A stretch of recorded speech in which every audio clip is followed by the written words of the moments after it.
Okay, so this is a description of some examples for the assistive tech device, assistive technology device. You have to make the device and you have to present it. This is an example of a presentation. They did like a magna glove, which was a glove with magnets to help people with fine motor issues pick items up and do particular tasks. Um, PowerPoint and presentation were very well done. Obviously, you can't copy the magna glove idea. Just to give you an example of a really good presentation, just a few little flaws in it.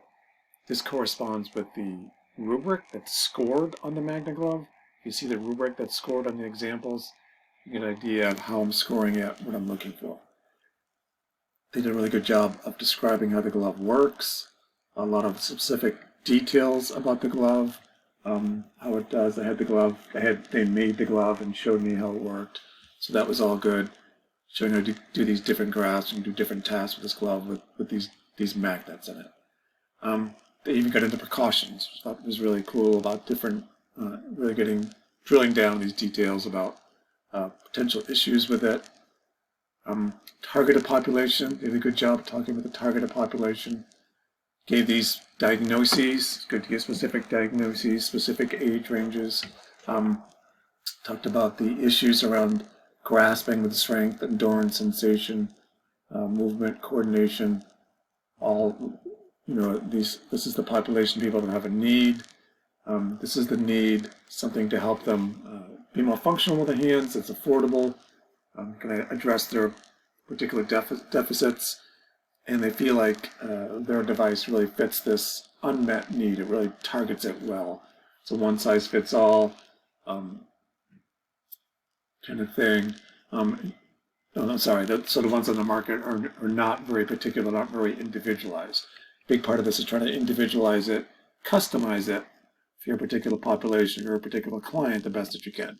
And what's out there is it just falls short. It's not very individualized. All these different kinds of issues they talked about adapting it. You can use it for a lot of different things. And I got into the cost of the device. They lost just a few points here. Also looking for the cost of the labor. They just kind of said varies. I would give it your best estimate. How much time you think it's going to take to build these devices. And you could give a rough estimate, say, like $20 an hour takes 10 hours. So it's going to take $200 to make this device. Just kind of really break it down just a little bit more. This is good. Just looking for just a little more detail on that. The marketing plan was good. They described that well. They hit all kind of the buttons, the particular points that you needed to hit. But it lost just a few points in terms of creativity. When you look at the other example, they did this really cool video showing people using it in the van, and they talked about it as they did it. Other people have done like skits. One time they pretended to be a little old lady coming in using a device. So like videos, skits, that sort of thing.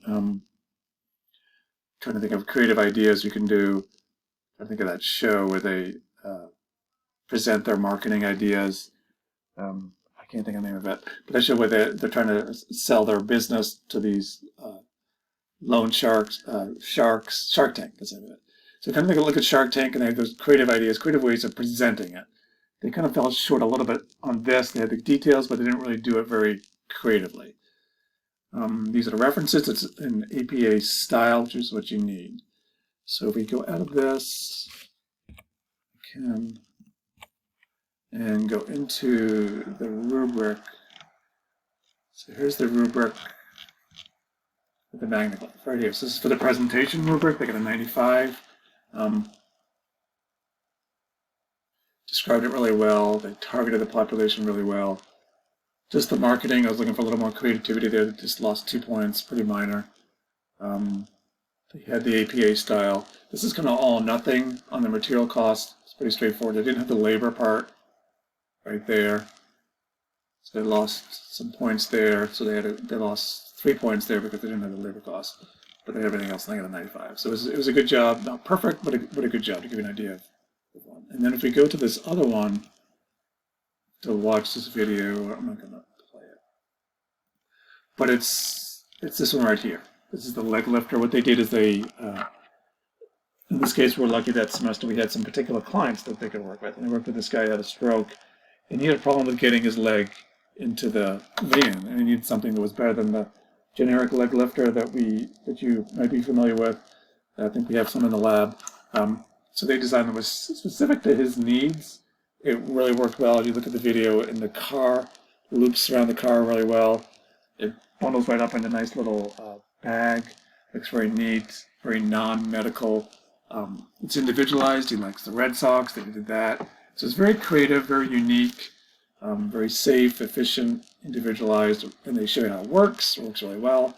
It's just a great example of a device, and they did it creatively in this video, which was, if we're looking for the marketing thing, that was like be right on target in terms of creativity. So it was a really cool device, really good example of a perfect kind of device getting 100 on the rubric. All right, so that's some examples of that.